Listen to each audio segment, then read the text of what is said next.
على سيد الأنبياء والمرسلين اللهم علمنا ما ينفعنا وانفعنا بما تعلمنا وزدنا بفضلك علما وتعليما إنك على كل شيء قدير. I remember possibly 20 years ago, lying on my bed, my brother, who was like 4 years older than me, explaining this to me. He said in Arabic, this is the basic sentence. You have your 3 root letters that makes a basic past tense verb. Then you have somebody doing it, and that's going to be in the nominative. And then you have something that verb is happening to, the object, and that's going to be in the accusative. And you can move the words wherever you want. You can say Zaydun daraba Amran, or Amran daraba Zaydun, or Zaydun. You can do sentence order, doesn't matter, basically. That's a hyperbole. But this word is tagged by being in the accusative, and this is tagged by being the nominative, and we know exactly who's doing what and who's doing the action and who's the action happening to. Okay? So we should understand now that that's a good place to start with Arabic. Like this could be like the unit 11 or 12 that we saw last week. That could very easily be unit 1, right? Like that's where you start, okay? And so what we looked at last week is that all words have 3 root letters. Even for example, the word Zayd had 3 root letters. Zay, Ya, Dal, which from Ziyada means to increase. So you name your child Zayd, hoping that he will increase and grow, right? Obviously, imagine you're in a world where children die and children are vulnerable to malnutrition. You give them names like Omar, he will live. Aisha, she'll survive. Fatima, she'll get through breastfeeding. Names like that. Shayba, he'll have gray hair, like he'll actually live to be old. That would be amazing. What a miracle, right? Names like that. Amr, same thing. From the word Amr, Amara means to live long. So you have names like that. So all of this sentence shows you this picture of Arabic.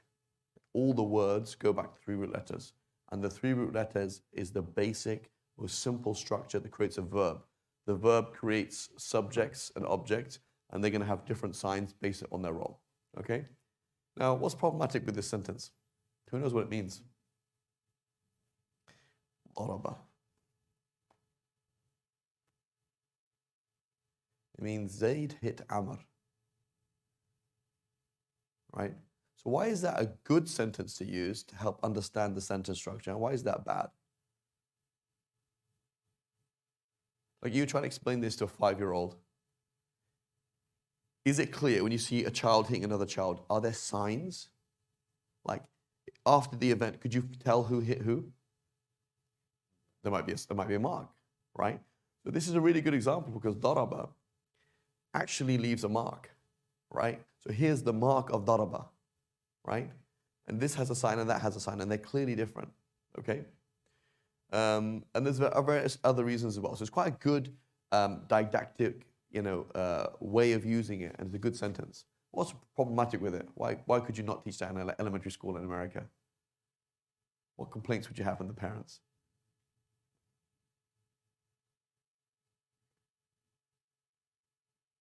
In a Sunday school, somebody saying, Daraba Zaydun Amran, and the kid comes home saying, Daraba Zaydun Amran.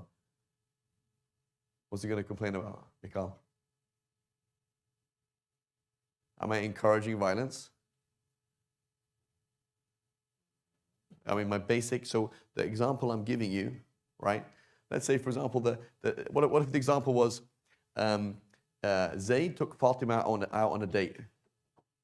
Would you be a problem? The content, it's not just grammar, the content is off, right? So anyway, one of my teachers, Sheikh Hamza Karam Ali, was teaching grammar, Arabic grammar. And he was talking about Daraba Zayd Amran. And rightfully or wrongfully, a certain student objected to this whole concept. He said, why is it that we're always talking about violence? Like all we know about Islam is cut someone's hand off, jihad, beat this, beat that, beat your kids if you don't pray.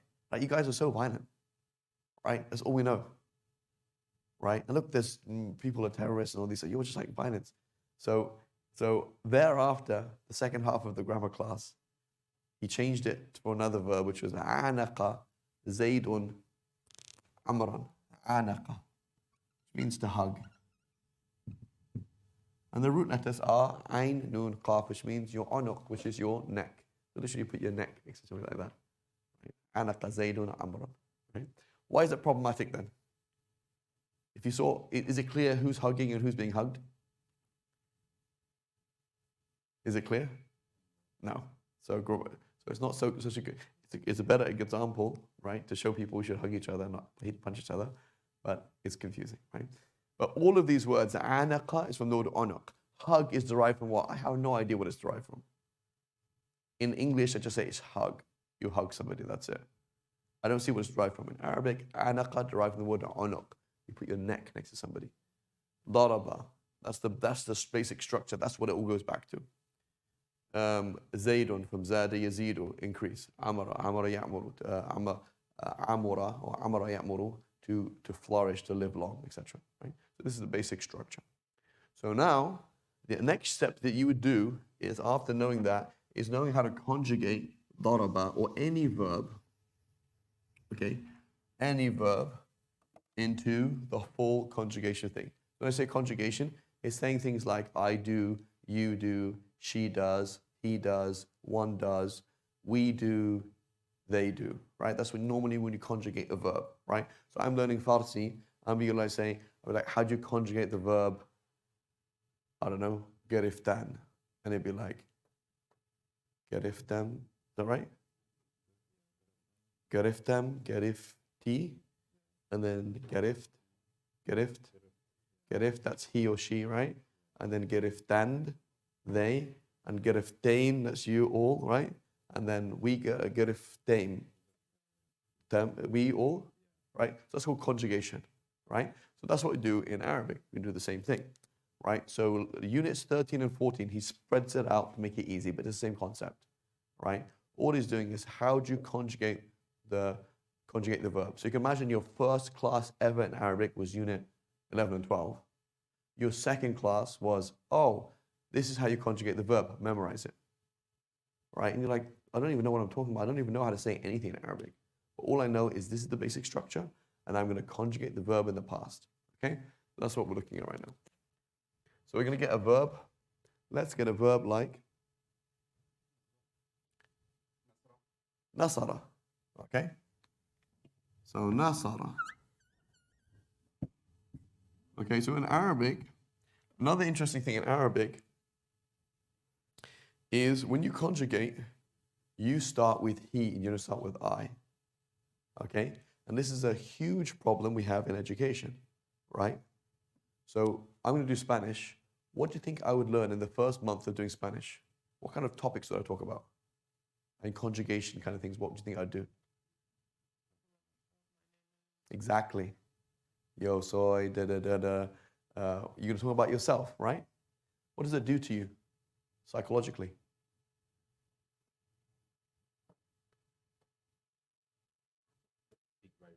Yeah. What psychologically makes it's selfish. The problem, right? This is a major problem we see in education, is that these kids, they all do these things, me, me, me, me, me. Obviously, it makes sense you can talk about yourself, right? And he's like, hey, what's your name? I'm going to ask you about, I'm not going to ask you about somebody else. And often it might be the most simple conjugation. So it might make some sense. But psychologically, it's problematic. In Arabic, you start with he, right? So what happens is you start with he, and then it goes on to she. So this is he aided or helped. Yeah, so he, she, nasarat.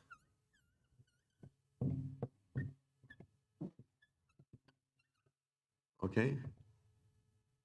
He, she. Sorry, that's not right. We don't go to she yet.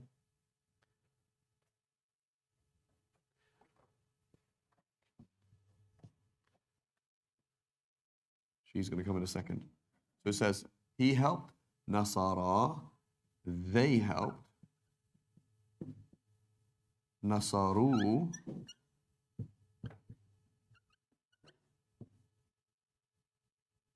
they helped, then she, nasarat,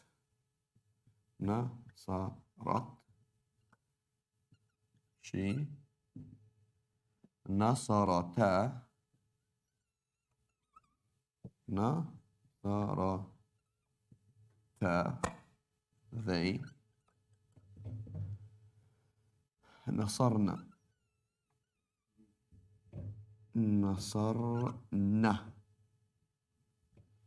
Okay, they. Then نصرت. نصرتما. نصرتم.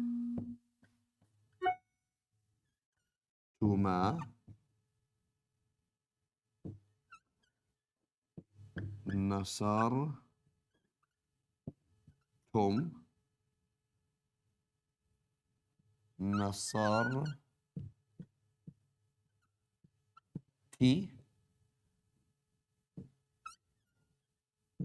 نصرتما. نصرتن.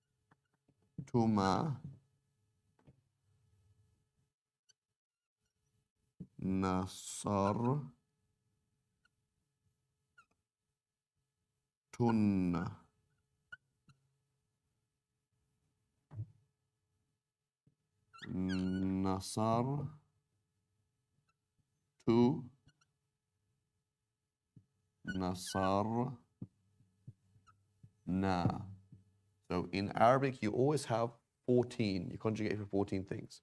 So this was they, this is you, this is you, this is you, this is you, this is you, this is also you. 6 ways of saying you in Arabic. This is I, this is we. Okay? So first of all, how many days did we have? So just 4 ways of saying they? They're all the same? What's the difference? So what do you think this is? This has an alif. 2 people. So I'm referring to 2 people. I say nasara. In English, you don't. That's you say they. In Arabic, you say nasara, right? That's dual. So they, masculine, dual. Masculine, and it's dual. Okay, what about nasaru? That's plural. Wow, like muslimun, plural. Nasaru, plural. Okay? That's plural, and that's masculine. Okay. Nasarat, that's she. Nasarata, there is a ta for the feminine and an alif for the dual. So it's just nasarat plus alif. Nasarat, nasarata. Right? So that's feminine and dual. Right? And do you think you see that very much? Is that a common thing to say? No. In spoken Arabic, they don't even bother using dual because it's not used very much. How often do we even refer to 2 things? But they just don't bother. Right? Some Arabs, they'll even they'll use the masculine plural for females as well. They say an-nisa ja'u, the women came. That's masculine plural. Right? Depends. There's some different dialects. But dual is not used in colloquial Arabic. The only time you'll see the dual used is in the word ithnain. Ithnain has an ain sounding because it's dual. Otherwise, they don't use dual. Nobody uses that in spoken Arabic. Right? Nasarna, they, feminine plural. Okay? So remind ourselves, a noon at the end is going to be, the noon or a double noon is going to be a sign of feminine plurality. It's a common thing. Okay? Now we've got you. And you and you. What are these 3?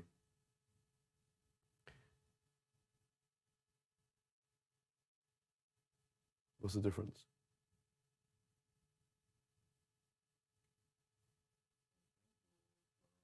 Dual, good. This is dual. And this is plural, tum, plural. Okay, like antum means you all. Okay? And assalamu alaikum. Notice the same ending? Assalamu alaikum, meme. So they call that the meme of jama'ah, the plural meme.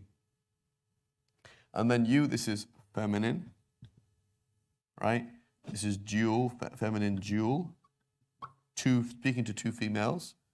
And this is feminine plural. So I like when I'm writing down here, it looks kind of funny. My apologies. Like it's difficult to write at that angle. But tunna, you say antunna. Kayfa halukunna. Right? ذَلِكُنَّ الَّذِي لُمْتُنَّنِي فِيهِ. So Zulaykha says to the women in Surah Yusuf, ذَلِكُنَّ, that, I'm speaking to you, so it's kunna, الَّذِي لَمْتُنَّنِي فِيهِ. This is, you're saying you're laughing at me that I fell in love with Sayyidina Yusuf. Oh, here we go, look at him now. You blaming me, right? لَمْتُنَّنِي فِيهِ. You blame me about, right? Nasartu, I helped, we helped. Nasarna. So this is where tajweed comes in.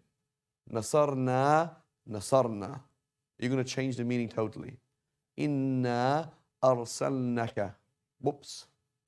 That means, indeed we, those women sent you.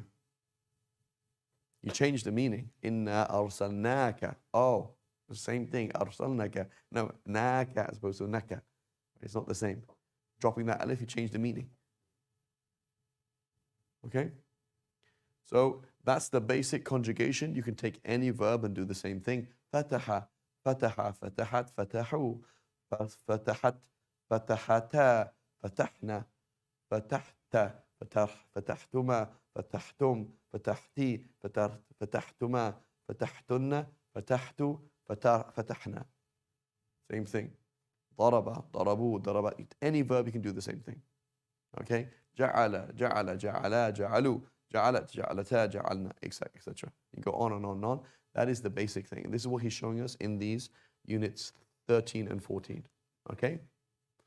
So we need to know this like the back of our hand.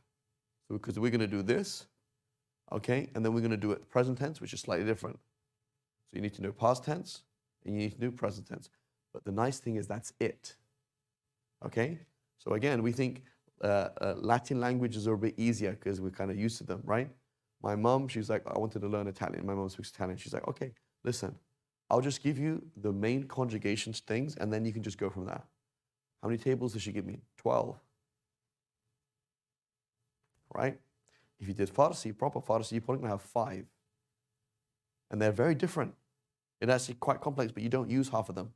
Right? So it's kind of like, it's all right, I don't have to know about it. Or you've heard it, so you didn't even realize the difference. But in English, it's like, in so other language, it's very difficult. So the present has its totally things. The present will be yansuru, totally different. That's present. Future, you don't.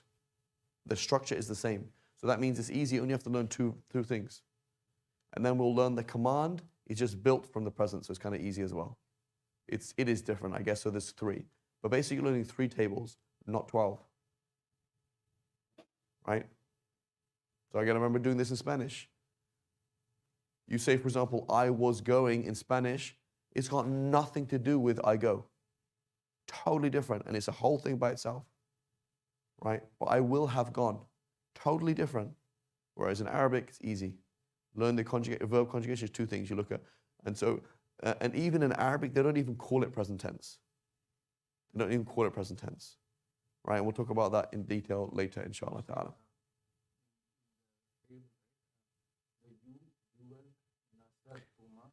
And tuma, they're exactly the same. Yep, these 2 are exactly the same. Correct. Right? And I can even put nasarna twice. Right?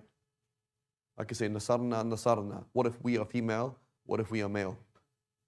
So I can put it twice. They're actually the same. Right? For the they, it is different. But here, this is exactly antuma, antuma. They're the same. Here, these are different. This is nasarata and this is nasara. That's the difference. They are not the same. Okay? But this is one of the most important tables. So again, imagine, this is the first lesson ever I said. This is the sentence in Arabic. It has a verb in it. This is the most basic thing, and memorize that. Come back next week and I'm having it memorized. That's it. Right? It's a very important thing. Now again, how do I cheat? How do I cheat in memorizing this? Memorize. There's a cheat, which is what? Read Quran. الَّذِينَ آمَنُوا. Look at the end. آمَنُوا, آمَنُوا, آمَنُوا, آمَنُوا. They believed. Okay. آمَنْتُ, آمَنْتُ, I believed. Right? آمَنْتَ. You believed. And so all you just do is quiz yourself every single time. Come have this next to you in a mushaf as your a page thing. Quiz yourself. What is this? What is this? What is this? Save time, right? So life is what you realize, like there's so many things you could do, right? But what you can actually do is very minimal. It's painfully, right? Talking to people who are my age or similar age, you look at your life like what you could have done and what you did do is painfully different. Because actually, you have a weekend, for example, you have Saturday and Sunday. That's like you almost sleep for 8 hours. That's 32 hours. Imagine what you could do in 32 hours. What do you actually achieve in 32 hours? So you have to find ways to cheat, right? Particularly people got, you're on summer break, right? So you have to find ways to not cheat, okay? You have to make life hard for yourself, right? I remember we used to pick up my bag in a difficult way just to make it harder work for my biceps, right? But people who are like, hey, you're studying, you got kids, you got this, like, it's a miracle that you're here, right? Right? It's a miracle that you're like, alhamdulillah, I'm here, right? So you need to find ways to cheat, get through these things quickly, right? And you have it in your mushaf, and then when you're going through, find it out. This, okay? So as long as you're interacting, you can cheat. If you don't, you're gonna have to sit down and memorize it. Okay? Like who sat down and memorized car names? So if you buy and sell cars, you'd have to memorize it. No. If you drive cars enough, let's have an exposure. Oh, that's this. Okay, fine. You go to a new country. Oh, they have different cars, right? Vauxhall. You have Vauxhall in. That's not a car in America, is it? A Vauxhall. Vauxhall Astra, no. Right. But in England, that's a car, Vauxhall, right? And it has a griffin, and it's like a thing. It's like okay, ambassador. I never heard of that. Okay, there you go. Right.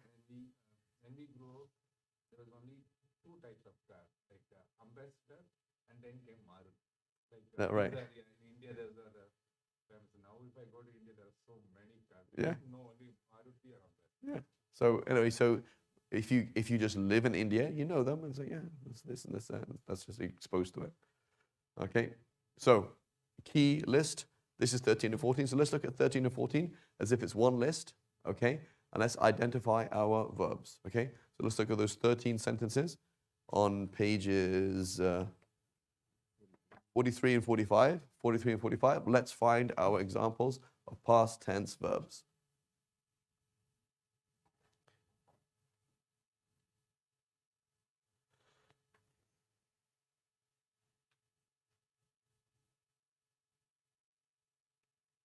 On page 43 and 45, right?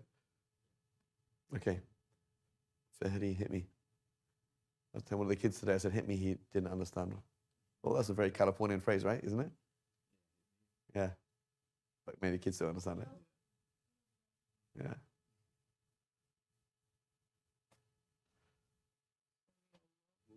Good. Sami Allahu, where is it? Sami Allahu.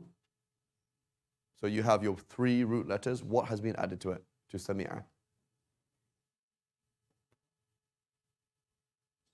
Yeah.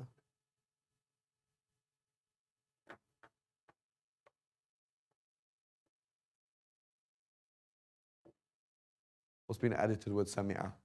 So you have your 3 root letters. What comes after Sami'a? Okay, that's another word. So has anything been added? The answer is no. So this is the verb we use, he. So is there an implied he? No, because it says Sami Allahu, right? Or what does it say? Sami Allahu. So if there was, it's just Sami'a, you say he heard. Sami Allahu, Allah heard.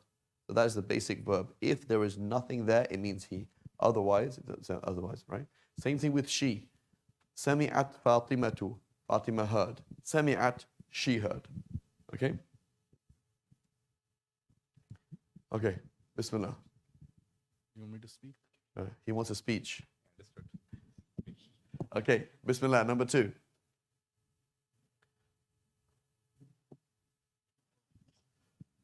فَلَمَّا سَمِعَتْ بِمَكْرِهِنَّ. Good. What has been added? Where's our past tense verb here? Sami'at, right? So where is it here? سمعت. That's سمعت. سمعت when she heard. لما سمعت بمكرهن. Okay.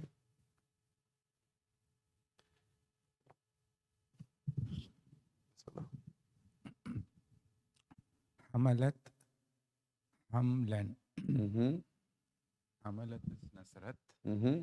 نصرت. She carried. She bore. She became pregnant. Right? Then حملا. So interesting thing, in the default in Arabic is masculine. So if I say hamila, that means a woman who is carrying something. Okay? Say for example, Fatimatu hamilatun sakhran. Fatima is carrying a boulder or a rock. Okay? But if I say Fatimatu hamil, okay, it kind of doesn't make sense. It's kind of masculine, right? It's not masculine, it's just default. Default meaning the only person who would ever carry, meaning pregnant, is a woman. So any word that is only applicable to a female, you don't make it feminine. Say that again, Sheikh. Any word that is only applicable to a female, you don't make it feminine. You don't need to put a ta marbuta because it's already the default. So when I say hamil, that means a pregnant woman. But by default, anything is masculine, right? Yes, but it's kind of like you're saying it's non-default. And so here, when you say hamil, that means it's default now. And because it's only feminine, you don't need to change it. Yeah, maybe the logic doesn't make sense, but anyway, the point is, so hamila would mean a woman carrying something, like a roll, bag or something like that. Hamil means pregnant.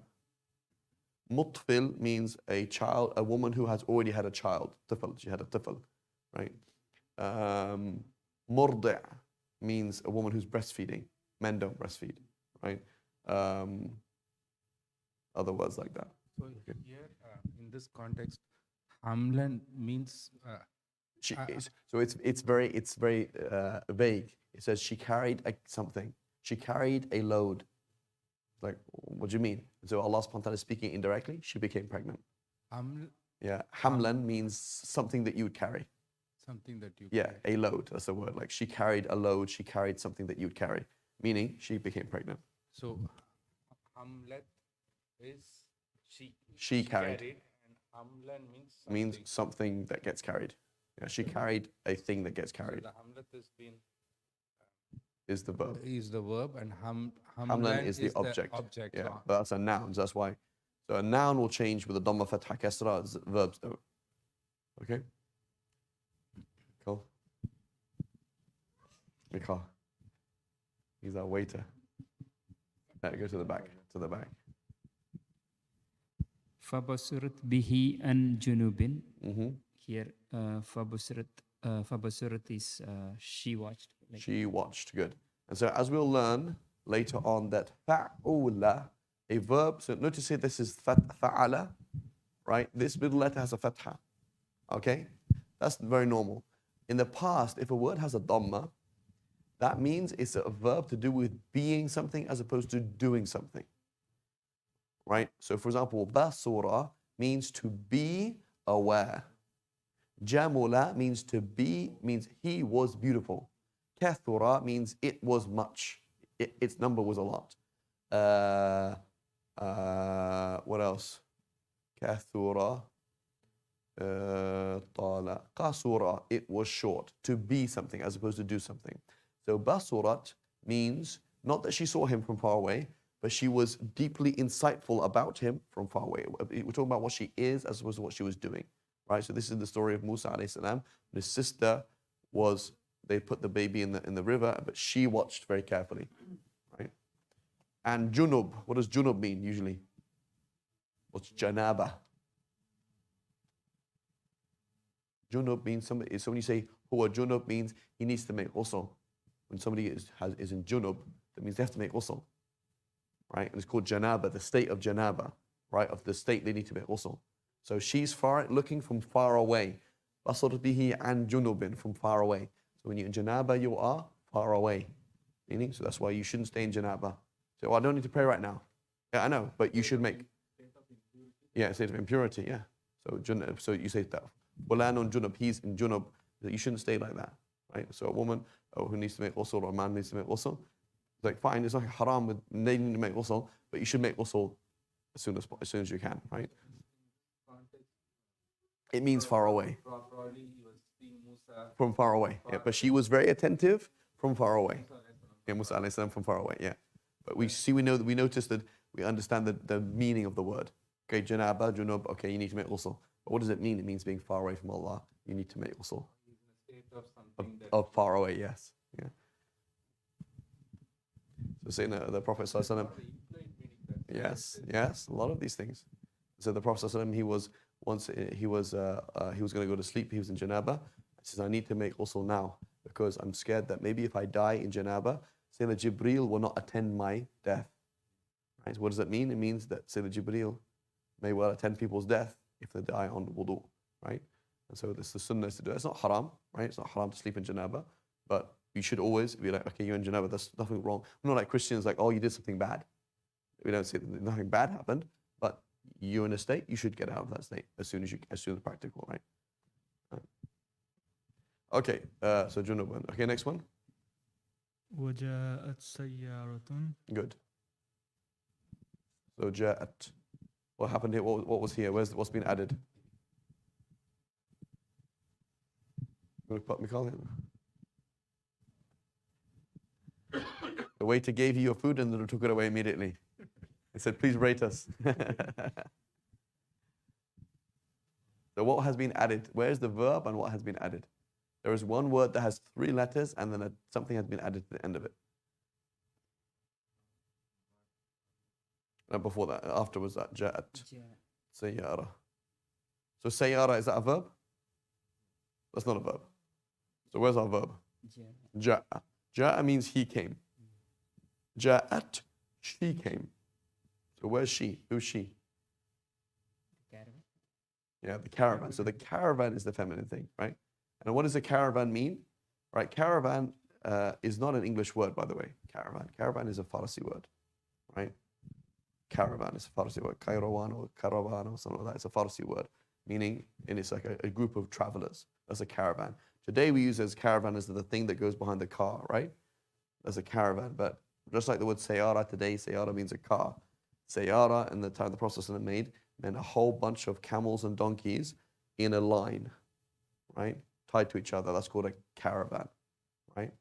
A caravan was called a sayyara from the word sara yasiru, to travel, right? So sayyara, I look at the word sayyara and I know sin yara, to travel. Fa'al means to do it a lot. The thing that is always traveling. Like, oh yeah, that thing's always traveling. That's a car, right? Whereas the word car in English, the word car is a bit weird. It's from the word cart, right? And it's a bit strange, right? Or like use the word then in Farsi, you say, what do you call it? Matur? Motar. It's from a motor, right? Motor. It's like, okay, I mean, and it's not even Farsi anyway. It's something, right? Something, it's this thing that has a motor in it, right? So that's kind of how it works. But in Arabic, what they said, that's a sayyara and that's a sayyara, because they both do the same thing, right? We can call this thing a sayyara because it is a thing that travels a lot. So fa'ala, right? That's what it is, right? You had a question? No, you said adding with fa. Does it not mean always so? Yeah, So but something. yeah, but no, the pattern fa'ala meaning. So when I say fa'ala, it means fa is the first root letter, ayn is the second root letter, and lam is the third root letter. So I get first, second, third root letters, and I put a shadda in the middle, and I add an alif. That means somebody doing something all the time. So like ghaffar means somebody who's forgiving all the time. Yeah. So fa is like code for first root letter. Okay, bismillah. So here, is there an implied she? No, because sayyara comes after it. If I said ja'at, that would mean she came. But there's a sayyara after it, so therefore it means a caravan came, right? Sayyaratun, right? Mm-hmm. Where does it fit here? Sayyaratun? No, ja'at. Ja'at is here. Ja'at or sayyaratun is a noun here. Ja'at is a sayyara. Just sayyara is a noun, yeah. That's the object, that's the subject of it. Okay, who's next? Wali. ولقد جاءت رسولنا إبراهيم بالبشر Bushra. بشرى. So, walaqad means and I swear that indeed. Wa and la, I swear, qad indeed. Okay? So, what's the verb? Ja'at. Right? So, ja'at, it is nasarat. Good. She, right? Yeah. It is. In the English, it said our messengers. It's totally confusing, right? Yeah. The answer is that the broken plural can be treated as masculine or feminine.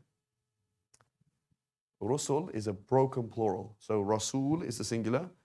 Normal plural be Rasulun.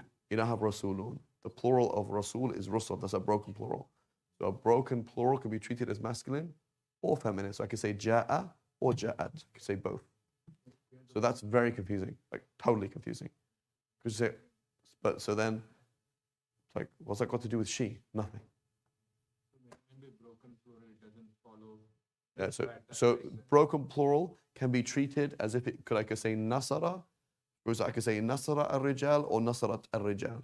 Rijal is a broken plural, so I could do either.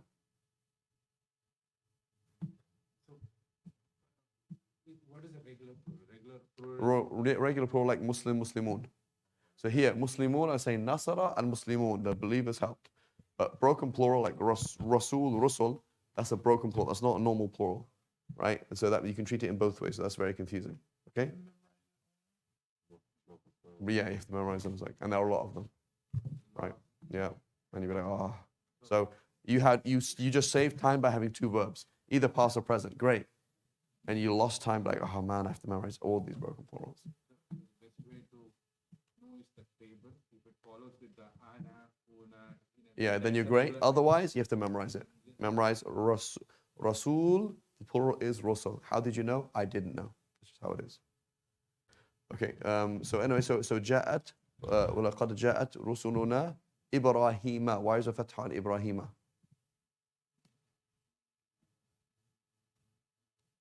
So our messengers came.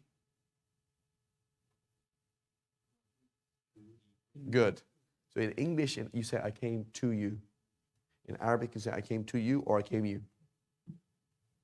Jittuka, I came you, meaning I came to you. Or jittu ilayk, I came to you.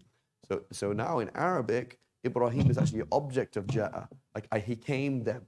The angels, these messengers, were sent by Allah, him. In English, you say to him. In Arabic, you don't have to say to him. So it's confusing because you're like, where's the word to? So this is the object of ja'a. In English, come does not have an object. You can't come to somebody. You just come to somebody, come to a place, right? So it's a different phrase. It has an object, right? Fatha usually, yeah, okay. Bil Bushra, and they brought the, what's it called? The good tidings. So Bushra is from which root letters? What are the root letters of Bushra?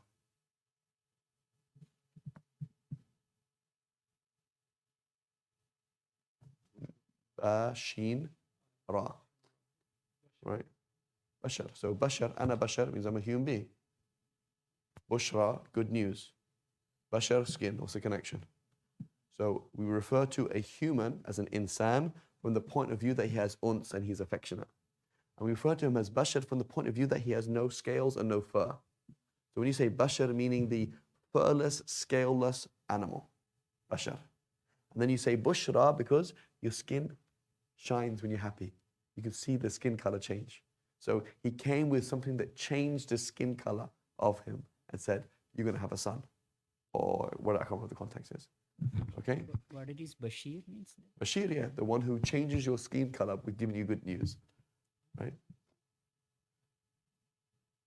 And then you have evangelicals are called istibshariyin. Istibshara means to feel the thing that makes your skin color change. So that's the evangelicals. Oh, Jesus is here to save you. You know, be happy. Called it not istibshariyin. What's it called? Tabshiriya. Sorry, Tabshiriya. Evangelicals. Right? So notice how everything's connected. It's cool. Like it's a very cool thing because you can see all the connections.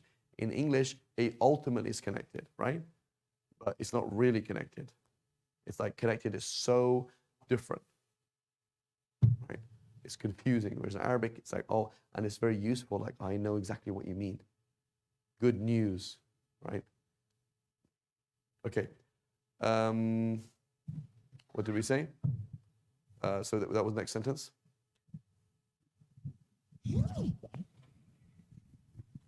خلق 7, right? خلقتني من بار من نار Good. خلقتني من خلقتني Good. خلقت. خلقت خلقتني. Ni is me. So خلقت, you created me. Right? خلقتني. خلقت أني. Yeah. So ni is me. That's a touch pronoun. خلقت, you created. You created, Yeah. and ni is me. Me. You created me. خلقتني من نار وخلقته من طين. Right? You created me out of fire. So interesting. Fire. In English, what's fire related to? I have no idea. In Arabic, ni, nar, nur. They're the same root letters. Light and fire. Of course, they should have the same, right? Same root letters. So that's connected. Like, oh yeah, light and fire, they'll go together. And can I ask some Yeah, very bismillah. basic question? So this always applicable only for Past tense. an action. Yes, it's a verb. It's always But the verb. thing is, in Arabic, there are many verbs that don't translate as verbs into English. Like kathura. You say, for example, لقد كثر النقاش حول كذا وكذا. That means that debate around this issue has become a lot. That's not a verb in English. In Arabic, kathura means it was a lot. That's a verb. Yakthuru, that's a present tense verb. In English, you don't phrase it as a verb. That's an adjective, like it's a lot. But in Arabic, there's lots of things like that, right? For example, huwa yujid al-arabiyyata. He speaks Arabic well. In Arabic, the word is ajada, means to do something well. In English, like you can't really say that. In Arabic, there's lots of verbs which are called stative. They talk about a state. And usually, those verbs are going to have a dhamma in the past. Jamula, kathura, qasura, basura, a state of being. And they don't usually have an object. Does that make sense? So what was it? What was the sentence we just did? What was the sentence we just know? Right. وَخَلَقْتَهُ مِنْ طِينٍ. Right. And Allahu A'lam, it's a story. One of the great ulama, Shah Naqshband, he said, it's a very important thing for us to understand, okay? He said, if I knew of a single place on earth that shaitan didn't do sujood on, I would tell everybody to move there.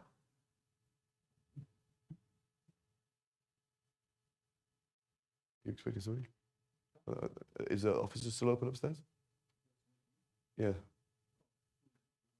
It looks like it, I don't know. So what's he talking about? Is Iblis was a righteous person. Super righteous person. He's done more ibadah. Iblis, shaitan, did more ibadah than any of us could ever imagine doing. Right? And so this is a classic trick. You do wrong, you make tawbah, you do right.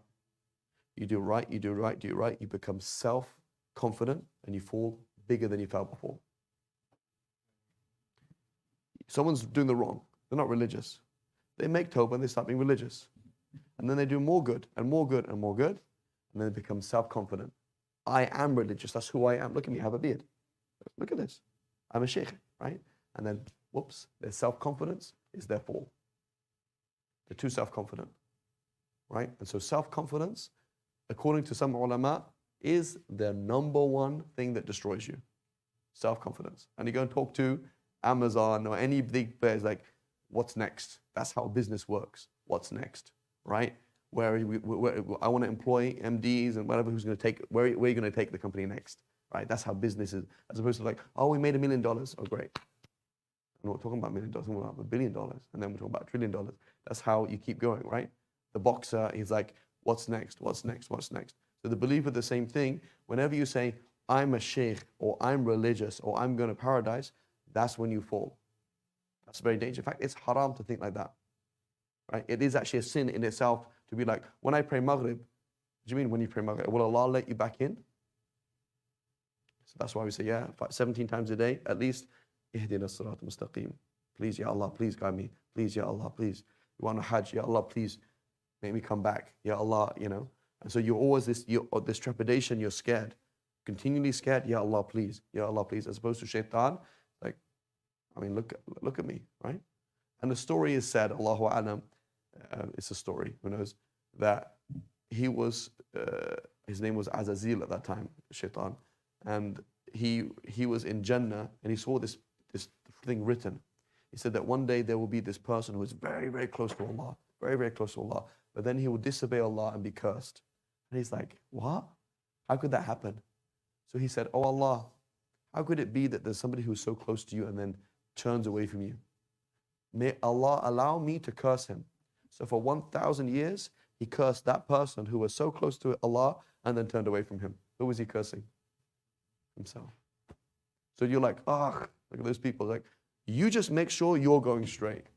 Don't start looking down at other people. Oh man, they're doing this. Like, well, we'll see how you turn out. The Prophet said, "Innamal a'malu binniyat," right? Actions are by intentions. You're going to get a reward for your intention for coming to this class. He also said, "Innamal a'malu bil khawatim." Actions are judged by the end. So yeah, what you're doing right now is based on the reward is based on your niyyah. How is it all going to come out in the end? You put all your money in Ethereum and then you lost it all. So you got to die on Iman. You got to die on Iman. So if you can guarantee you can die on Iman, leave the place right now. Don't bother praying Maghrib. Who cares? Do you know you're going to die on Iman? You don't know you're going to die on Iman. So many people, it's like, of course I'm a Muslim, that's how I am. They live life like, what's the worst that can happen? Right? The worst that happens, I go to hell for a bit. That's a big deal. Right? Allah subhanahu wa ta'ala will forgive me. That's assuming you die on Iman. That's not a given. Why did you start thinking like that? Right? There's no guarantee.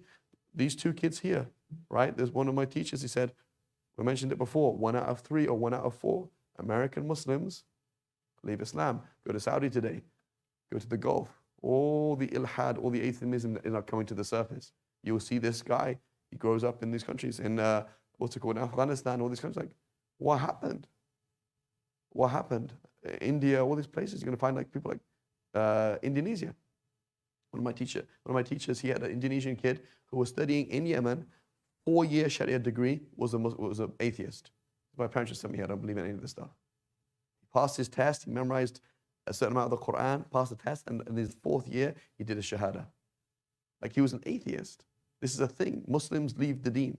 Where is Spain? It's gone. Spain, it's like, you got to look at the library of Islam, like so many things, like written in Spain. This book's written in Spain, this written in Spain, Qurtubi, Spain. It's like, where's the book? Where are they gone? They're gone, right? And so trepidation, you're genuinely scared. When you have that mentality, you stay ahead of the game, right? Like, I'm scared, right? The business thing, if it's your own business, you're waking up early. I'm there 6 a.m.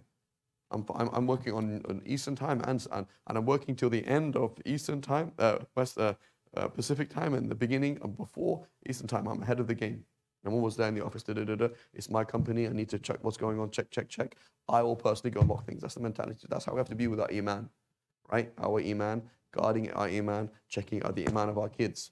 What's going to happen? What are they watching? Who are they exposed to? Who are their friends? What's going to happen? What's going to happen? Because you don't know, right? So this is his mentality. After all of those years of worship, he says to Allah, no, not going to do it. Not going to do it.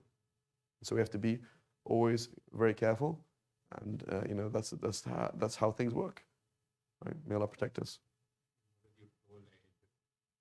Even for your kids, right? You have to keep a watch, but there's a limitation under it. Yeah.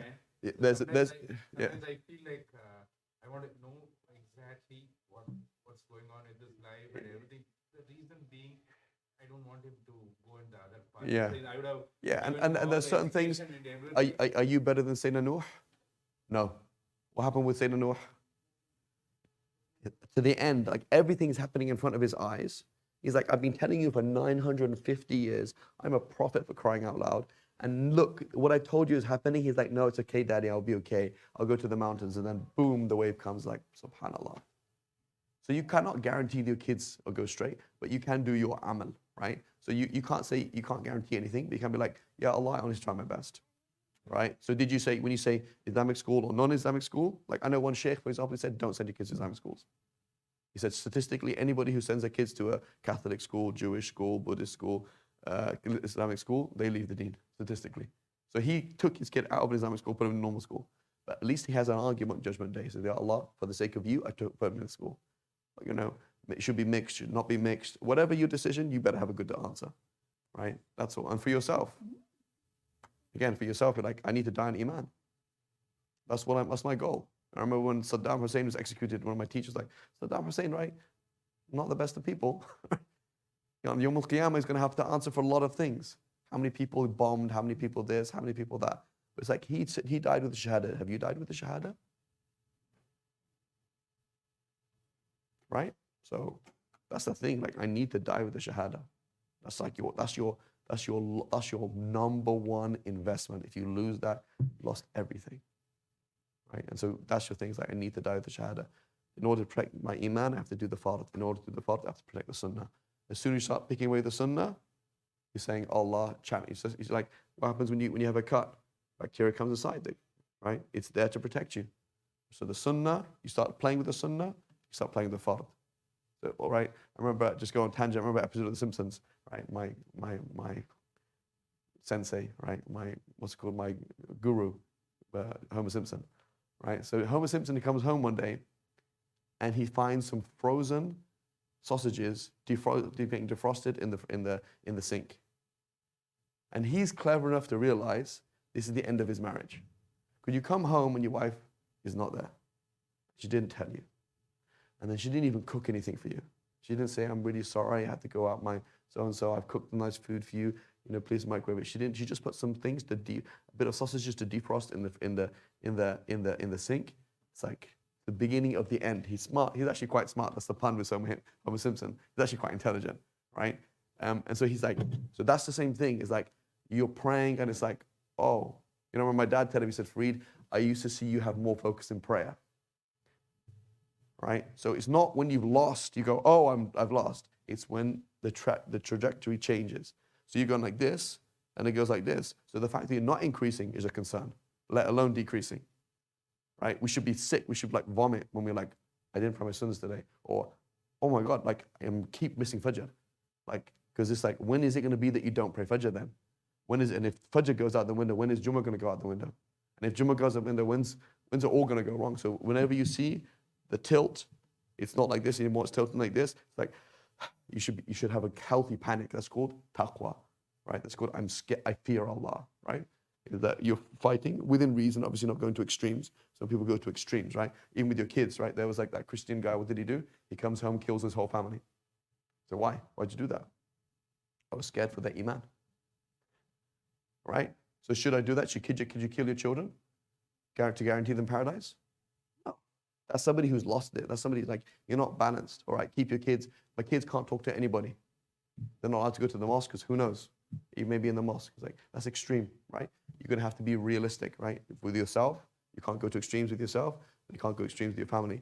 But a lot of us, it's like we're not doing, as a Salaf said, one of the Salafis said, the people before us, if they saw us, they wouldn't recognize us as Muslims.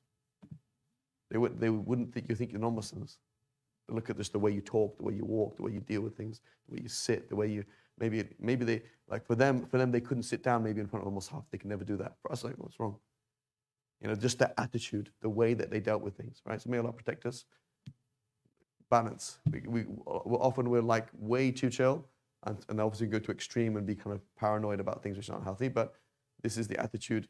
Iblis has been put up there and say, look, somebody who did that much ibadah, but what happened to him? So have we done as much as him? No way. But the attitude is there, right? And what did Sayyidina Adam makes a mistake. I'm sorry, Allah.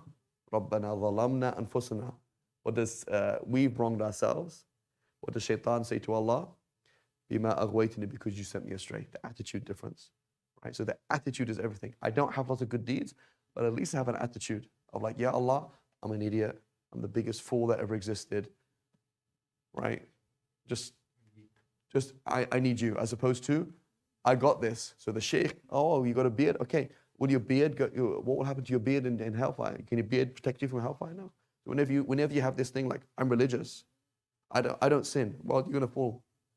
As opposed to, yeah, Allah, I really need you to protect me from many things, right? I think we spoke about it 2 weeks ago, looking at people and being shocked at what they do. I was like, oh, why does this person drink? Don't be shocked, because you would be doing cocaine and horrible things if Allah didn't protect you, right? Oh my God, this guy's got a girlfriend. You would have a boyfriend, for crying out loud, if Allah didn't protect you. You'd be doing disgusting things if Allah didn't. Don't look down upon anybody. Say, Ya Allah, just please. Ya Allah, please. Ya Allah, please. That's the slave of Allah, right? I don't have anything. I just assume I've done nothing. I'm not coming with any argument, just your kindness. That attitude keeps you going. As opposed to the wrong attitude, you're going to be like Iblis. Right? And so it doesn't matter how much you do or what you know. Right? May Allah protect us. Okay, next sentence. أرأيت الذي كفر بآياتنا. In this case, أرأيت. Good. So means question. Right? So means question. Then we say Ra'ay, Ra, Hamza, yeah, that's our root letters. And then Ta. So it says, have you seen? Ara'ayta. Okay? Ara'ayta. Means I'm asking a question. Anta min Pakistan. Are you from Pakistan? Anta. Right? Anta Farid. Ahadha li. Is this mine? Right? So means I'm asking a question. Excuse me. And so Ra'ayta, you asked. You saw, sorry. So have you seen? الذي كفر بآلهة was it بآياتنا? That he has turned away or denied our signs. Okay. Do we do the one before that? وَخَلَقْتَهُ مِنْ طِينٍ? That's the second. No, we didn't do that. Okay. وَخَلَقْتَهُ مِنْ طِينٍ, and you created him from Clay. clay. Right? So that's what. Go ahead. Number 9, the second kafaru bi ayatina. Here, kafaru is Kafara kafara is the verb. is he. Yeah. The verb.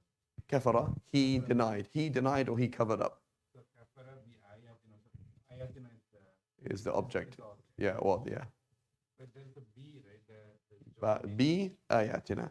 He denied in our signs. That's how you say it in Arabic. Next, وَقَتَلْتَ نَفْسًا, Mm-hmm. and you killed someone. Mm-hmm. قتلت. Qatalta, right? So ta, you, right? Qatal is the verb. Qatala, he killed. Qataltu, I killed. Qatalta, you killed. Qatalti, that's right. Mm-hmm. Qatalta. Yeah. Qatalta. Yeah, well, qatalta. Yeah, nasarta, you did. وقتلت ونصرت ودرست وذهبت. نفسا, a soul, the object, a soul. Yeah, yeah. So again, nafs has 3 root letters. So I'm going to say, what does soul mean? Nafs. When I say nafs, is from the word nafasa, something that's precious. Right? So you are precious to yourself, and then you have nafas, which is yourself, which is your breath, nafas. Right? You say, and there's something is nafis, which is precious. So yourself, your sense of self, your preciousness. That's all one word. Here it is someone. Someone is Here it's become someone who is precious to themselves. It just means a soul. It just means a soul. But where does it all come down to? It comes to that thing. you killed your soul. You killed yourself. I killed a soul. You killed someone's soul, yeah. Yeah. You killed a soul. That's metaphorical. You can't kill a soul. You killed a person who has a soul. It's metaphorical, right? Right. Think about all the innocent souls that are suffering, meaning all the innocent people who have souls. Right? But the point is, the soul is the place where you feel. Right? It's like you broke my heart. Well, I didn't break your heart. I spoke to you. I mean, you spoke to me with words that broke my heart. But that's good. It's metaphor. قتلت نفسك. Yeah. You killed yourself.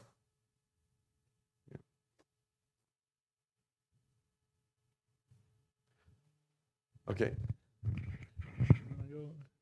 Bismillah. قالوا يا مريم لقد جئت شيئا فريا. Good.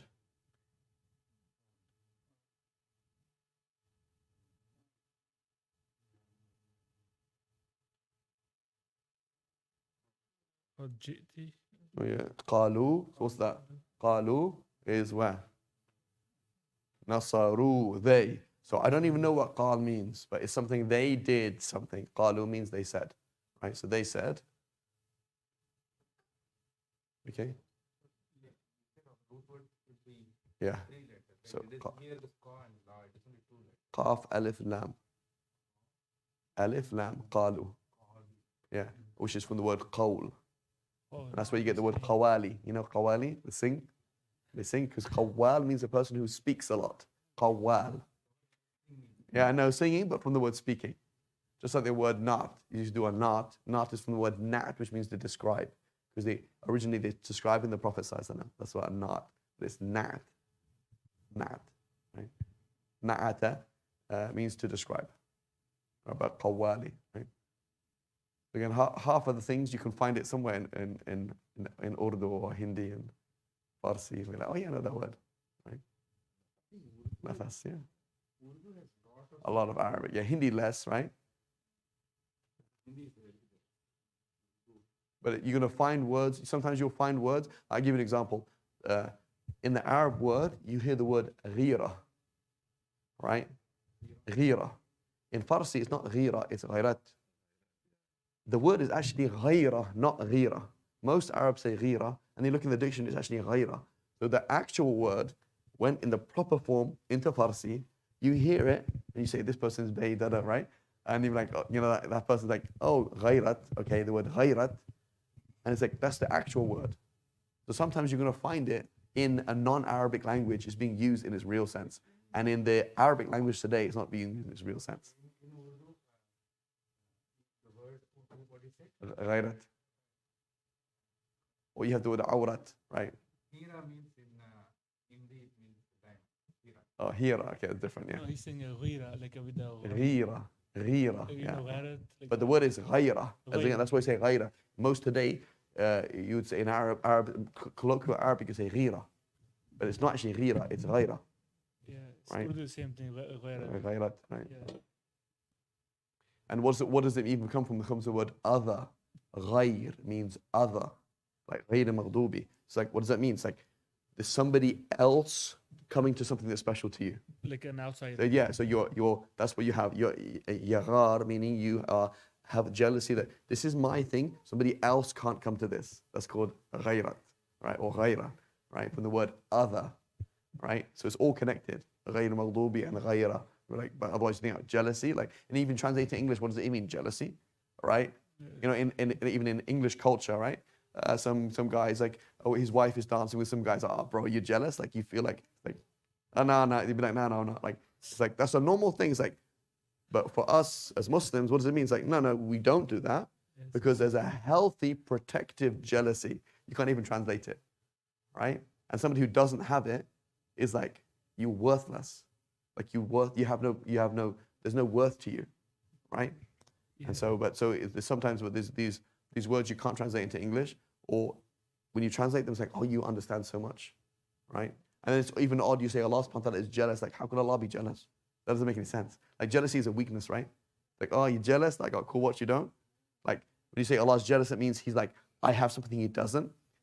It doesn't mean that. It means, and so what the Prophet ﷺ said, Allah subhanahu wa ta'ala is ghayur, he has a ghayrat, and of his ghayrat is that when his slave, male or female, does something they shouldn't do. Just like you would be upset, right? You found out your daughter did something, you'd be very angry from that point of view. What is that feeling, right?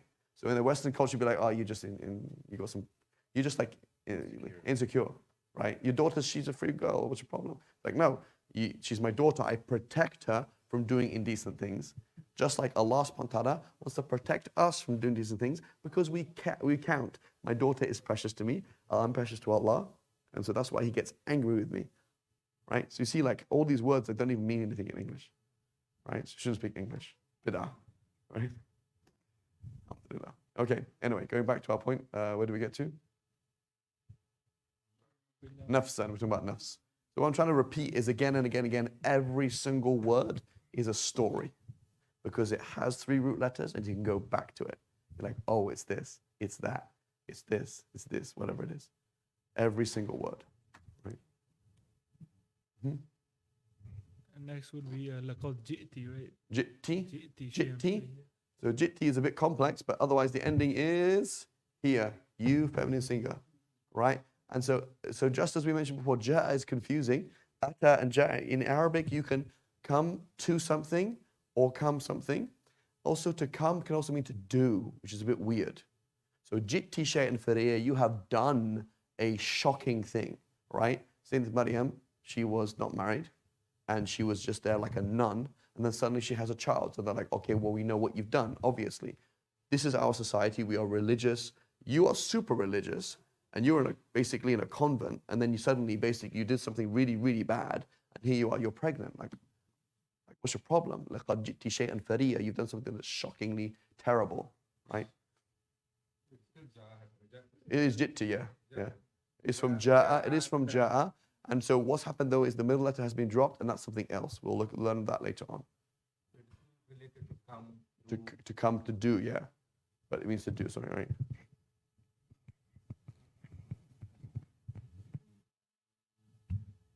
What's the next one? You want to use the microphone, Wali? Next one.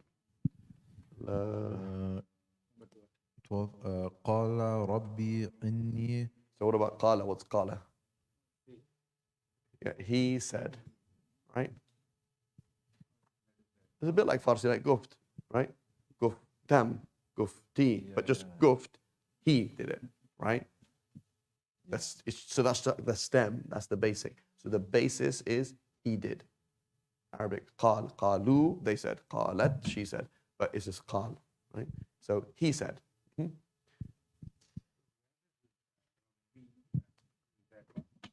Rabbi means, no, is my Lord. That just means my Lord. Rabbi. He said, Rabbi, my Lord. Rabbi, Rabbuna, or Rabbi, Rabbana, yeah. Rabbi, my Lord. إن قتلت منهم نفسا. Inni qataltu, I have killed. Right? Qataltu. So if you see a verb to, so I'm looking at this verb, I don't even know what qatala means, but I know to means somebody did something, or I did something in the past. I see these 3 root letters. Ja'altu, dhahabtu, mashaytu. I don't know what that mashaytu means, but I know it's I did something in the past. Right? That's what I know and see by the structure. And then I look up meme sheen, yeah, it's to walk, I walked, or whatever it is.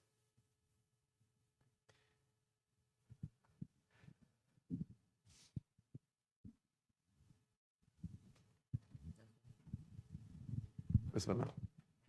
وجعلت له مالا ممدودا.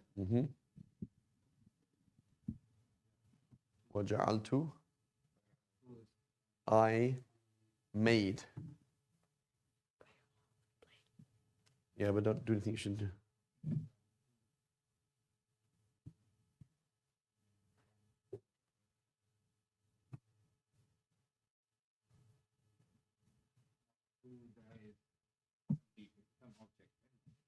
What was it? وَجَعَلْتُ مَالًا مَمْدُودًا, extensive, stretched out wealth. Okay, give it a whole bunch of wealth. وَبَنِينَ شُهُودًا وَمَهَّدْتُ لَهُ تَمْهِيدًا. Right? So Allah subhanahu wa ta'ala is saying, I did this for you, and did this, and did this. So, yeah. Be very careful. When you get cancer, there's a test, right? A divorce, that's a test. Loss of a child is a test. Also a test, being healthy, having money, look in your pockets, like, oh, right? It's a huge test. So the test of a blessing is way bigger than the test of a difficulty. At least it's a bit obvious, right? Like imagine, for example, you got a message, no class next week, Sheikh, but he's a bit difficult, a bit sick, and then he's really sick, please make dua for him, he's got cancer. You'd be like, oh, dude, that's rough. But it's obvious, right? You're 36, you've got cancer, like, subhanallah, man, I should have prepared. But at least like I know, like Allah's giving me, may Allah protect me or something like that. Like Allah's giving you like a clear sign. But you're just sitting there like there's no signs. Like what's the sign of an engine? Like, have you considered what a car is? Like you can get from A to B like nobody else could do. Fir'aun will be sitting there for hours doing what you can't do in 10 minutes. And like how cheap a car is. Like in California, $2,000, you can get a car. You can get a car that functions. $2,000. How long does it take to earn $2,000 in California? The minimum wage is $15 an hour. It's that's ridiculous. That means in 1 month, you could buy something that nobody else on the planet Earth has ever seen. I live in Jordan. You know what the car's like in Jordan? A 1996, what's it called? Kia, what's it called? Like these really rubbish cars that you don't even want to have. That cost $10,000. And when do you make $10,000 in Jordan? You don't make $10,000 in Jordan. $10,000 in Jordan is like so if the average salary is like $500, right? You make that when? In 2 years, you buy a rubbish car, and that's not even expensive. So nobody does that. Like, so that means like you can't get married, you can't do that's just normal life. Go to India, it's like half the people like can't get by, no jobs. Pakistan, no jobs. Afghanistan, no future, right? There's no future. It's like, right? They did this skit, right? You ever seen that skit in Afghanistan? There was these two guys doing it, the register, what's it called, the roll call at school. They're like, Mustaqbal, no, he's not here. You know, hope, no, he's not here today. And then like safety, oh no, he's probably sick. You know, it's like they're doing a roll call of like, what is Afghanistan? It's like, look at Afghanistan compared to like where you live. It's like, so, but you don't think like that, right? If you got sick, if you got a thing, you'd be like, oh, it's a test from Allah, yeah. But what about the continual blessings from Allah subhanahu wa ta'ala? It's a super test. Toothpaste, Tylenol, streets without problems, safety, right? When do you wake up at 2 a.m. saying, thank you, Allah, that I'm safe? And 3 a.m., thank you, Allah. That's what people live lives like that. It's like, it's not safe. You don't feel safe, right? I mean, there's no food tomorrow. There's no hope. What am I going to do, right? Anxiety. People, I'm healthy, wealthy, continual anxiety, right? Something like 1 in 3 college students on antidepressant pills, like, right? Like, that's a huge blessing. You see depression, see people with mental difficulties, like, subhanallah, like they're just crying. There's no reason why they're crying. Like, it doesn't make any sense. Like, you explain to them, there's no logical reason. It's just chemical or emotional imbalance that their life is destroyed. So we always have to remember, Allah subhanahu wa ta'ala telling us, right? They put peer pressure into their life. Exactly, like, look, it's crazy, right? And so anyway, just thanking Allah subhanahu wa ta'ala for every single, just to make you just go through your list. You go to sleep. Thank you, Allah, for safety. Thank you, Allah, for a pillow. Thank you, Allah subhanahu wa ta'ala, for a door. Thank you, Allah subhanahu wa ta'ala, I have my own room. Thank you, Allah. Thank you, Allah, for a fridge. Thank you. And most of these things, 99% of mankind has never even dreamed of. Again, Fir'aun did not have a fridge. Fir'aun did not have a car. Fir'aun didn't have a toilet that flushes. Fir'aun doesn't have Tylenol. He doesn't have, so many simple things. What is it? What's it called? Leprosy. It's such an easy thing to cure today. It was a huge problem in the past. Leprosy is a normal thing. A leper, somebody who has this horrible skin thing, they're away from society, their skin is falling off, they get disease and they die. Whereas like today, it's like, it's not a problem, just take an injection, easy. But a child immortality, it was normal. Why would you use contraception in the past? Kids are not going to survive anyway. Of course you want to have child after child because you have 10 children and eight of them die. That was normal. That's normal life. Whereas today it's like, that's not normal. If your child dies, it's like, what happened? Who are you going to sue? Right? Access to justice. How many countries do you have access to justice? It's not a thing, right? That you just like, it's just normal that justice will not be served. That's normal. Whereas where we live, by default, justice will be served. You can sue. So if someone's at fault, you can sue them, right? By default. So there's so many things. We always have to, last month I mentioned these things, and it's talking to us. I gave you this and gave you this and gave you this and gave you this and gave you this. I have no problem with giving it to you. Just be thankful, right? As opposed to like, where are you? May Allah protect us, right? رأيت أحد عشر كوكبا كوكبا والشمس والقمر. رأيتهم لي ساجدين, right? So رأيت. So رأى, to see. To I saw. In Arabic, I saw can mean I saw in reality, or it means I had an opinion, or it means I saw in a dream. You say, رأيت أن الدراسة في الجامعة جيدة. I was of the opinion that it was good to study university. Right? رأيت. Or رأيت, I had a dream. Or رأيت وليا, I saw wali. Right? Like, so it can mean to see, it means to dream, or mean to have an opinion. رأي means opinion. Right? رأي. رأيت, yeah, I saw. رأيت, I saw. أحد عشر, 11. I saw 11 planets and the sun and the moon all doing sujood to me. So is sujood, is it kufr to do sujood to somebody? Yeah. Yes.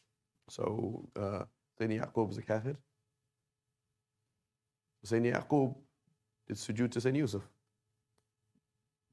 I saw 11 planets and Right? In the story of Sayyidina Yusuf, he has this dream that he sees 11 planets, and then he sees the sun and the moon all doing sujood to me. So his father, Sayyidina Yaqub, says, don't tell anybody. It's going to happen. This is your prophet. This is going to happen. And at the end, with the whole story is his father and mother, Sayyidina Yaqub and mother and his brothers, they all come to Egypt and they all do sujood to Sayyidina Yusuf. So is it kufr to do sujood to somebody? yeah. Yes. It's kufr. They did kufr? That I don't know, but it is by That's a very lawyer answer. A very like. I don't know. Basically, You don't know? So it's possible that Sayyidina Yaqub did kufr? No, it's not possible. He's a prophet, right? So here's a question: so we say it's halal for them, haram for us. Okay? It was halal for them and haram for us. So therefore, it can't be kufr, because kufr doesn't become halal and haram.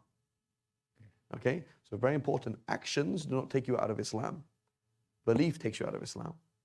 What? Okay? Actions do not take you out of Islam.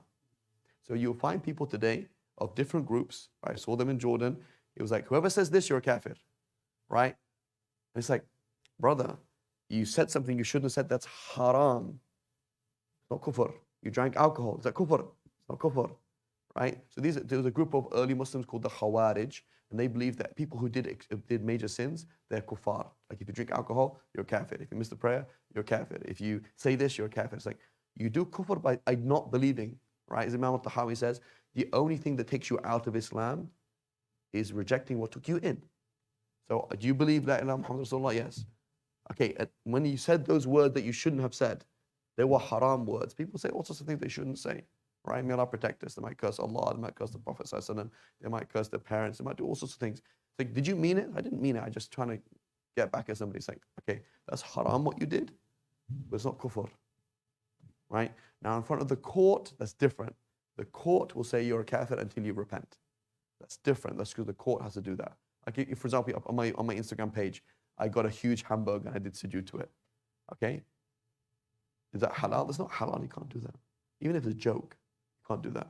They're going to say, the court will say, we're going to judge that you're a kafir until you do to make tawbah. But in reality, is it kufr? It's not kufr. That's disrespect, right? It's disrespect and it's haram. So important thing, many people, they'll label haram as kufr. That's extreme. Don't do that. Right? Oh, like there's a brother in my masjid, he's Pashtun. In Pakistan, nobody prays behind his son because they say the imam is a kafir because his dad lives in America. Can you see, like, I mean, that's obviously pretty stupid, but the same way of thinking.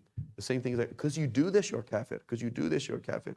Oh, this person helps Israel, therefore a kafir. I'm a politician and I do what's to my benefit. I'm doing something haram. Okay, you're doing something haram, you're gonna have to answer to him. It doesn't make me a kafir. There's a difference between I don't believe in Islam and I do believe in Islam versus you did something that let yourself down majorly. Right? So whenever you hear these things, if you do this, you're a kafir. If you say this, you're a kafir. You're like, oh, what do you mean? You mean in court or do you mean in reality? Like, no, in reality, you're dealing with an extremist. And here's an example. Kufr doesn't change.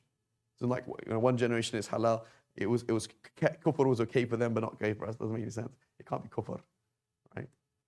Halal, haram can change, right? But kufr and iman doesn't change. Okay. What if you say something that's clearly kufr? You say it, but you're just saying it as a joke, for example. No, but what if you're actually like, you mean it? If you mean it, it's kufr. So the point is, even if you didn't say it, let's say, for example, in your heart, you don't believe any of this. So then you said it, what changed? You're already a kafir. So kufr is, do you believe or do you not believe? Now in the court, I'm interested in, can this guy inherit or not? So I said, well, actually before he died, he said he wrote this book and this book has clear kufr in it. So we're going to say he's not a Muslim and this money is not funny. There's no inheritance because you can't inherit from a non-Muslim or marriage or something like that. It's in the court. But kufr is kufr. Like, do you believe or do you not believe? Simple as that. So the point is, I did the wrong thing. So this is a trick from the shaitan. So someone goes to a nightclub and they're like, shaitan says, you know what? Do you think a real Muslim would go to a nightclub? Like, no. He says, you're not a real Muslim, are you? Say, good point, shaitan. If you're not a real Muslim, then why are you bothering and praying then? So he says, don't even get up. Oh, you went to a nightclub, make tawbah. Don't go to a nightclub again. Change your environment, do what's right. But he tricks you by being extreme. So a lot of these people are extreme, you know. I know one of my students, he's Shi'i, or he was Shi'i and became Sunni. So his brother, he said that his parents were kuffar because they're Shi'i. So and his brother was studying with these people online, okay? And he was convinced that the only Muslims on the face of the earth were him and his shuyukh online. There's certain people he studies, like 10 people in the world. Then he realized actually the people online were also kuffar, and he was the only Muslim. And this person, he didn't have a job. He would make ghusl 5 times a day, like 2 hours. He's like 10 hours in the shower every single day. Everything's najas, everything's haram. Like, this person's that's not balanced, right? But see how the shaitan gets you? Bit by bit, not balanced people, extremists. So you say, yeah, there's iman and there's kufr, there's halal and there's haram. You need to know the lines. Otherwise, shaitan's going to get you, right? You know, someone says, you know, bro, that's beer and it's haram, so yeah, but I like it. Like, wow, that's a low thing to say, right? Someone says, bro, that's haram, you say, yeah, but I like it. That's really bad. That's not kufr.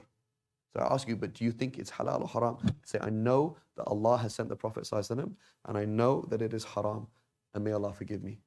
But let's party. See, he knows where he is, as opposed to a kafir. He's like, no, I'm fine. Kafir is like, I don't believe in any of this stuff. It's nonsense. There's no such thing as Allah. There's no such thing as Messenger. I don't even care. Right? There's a difference, right? It's very important to know that the line between iman and kufr, halal and haram is one thing, iman and kufr is something else, right? Another thing, someone's having marriage problems. Classic, right? Marriage problems, one of them now becomes religious. So she goes to the imam, my husband doesn't pray. He's like, oh, he's a kafir. She's like, great. Can I marry you then? Yeah. And this will happen. So the shaitan, she wants it.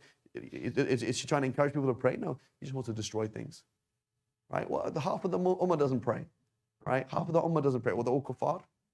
No, they're sinful Muslims. There's such thing as a sinful Muslim. Well, no, I'm not a good Muslim. Right? As opposed to, they're all kuffar anyway. Right? They're all kuffar anyway. I don't believe in them.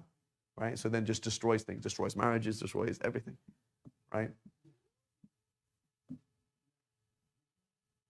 Okay, Bismillah. We have to pray in a bit. So Bismillah. Okay, I'd like to finish the next page as well. So let's everybody find 3 verbs in this page and the next page, on 13 and 14. 3 past tense verbs. On here. On 45. 43 and 45. So whatever lines that are left. Wa jahadu. Ja'alu, right? They made. Ja'alu, right? So we found oo, and I already know they past tense. Ja'al means made. Have a dhamma and then a wow sign. A wow sign, and then an alif that is not pronounced. The alif is not pronounced. But here it is, there is. Put it back.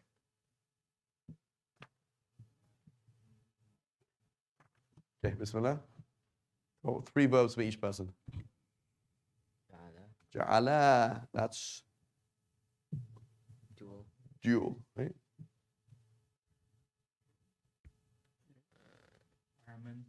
Amantu, good. Good, khalaqtu, good. Amanna. Good.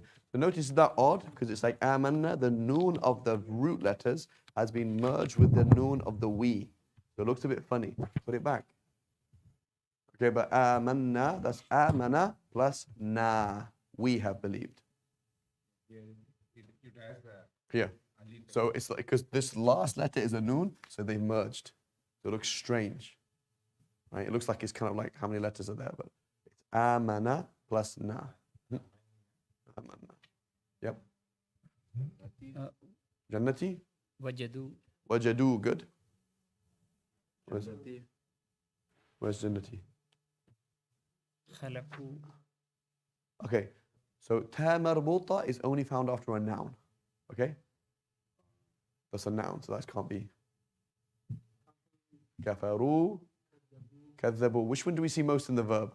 In the Quran, we're usually going to see he, they, and you. You see that all the time in the Quran. Alladhina amanu, alladhina kafaru, alladhina meaning they. Right? That's what we're going to see most of the time. Yes, Bismillah. Yeah, the khalaqu. Khalaqtu. Good. I created. ayatina. Yatina, that's our signs. It's not a verb. No, we need three root letters. It still follows and that. There's na, but there's no three letters here. You need three letters and then na. Moreover, and That's a noun. That means our verses. Okay, Bismillah. Wali, any more?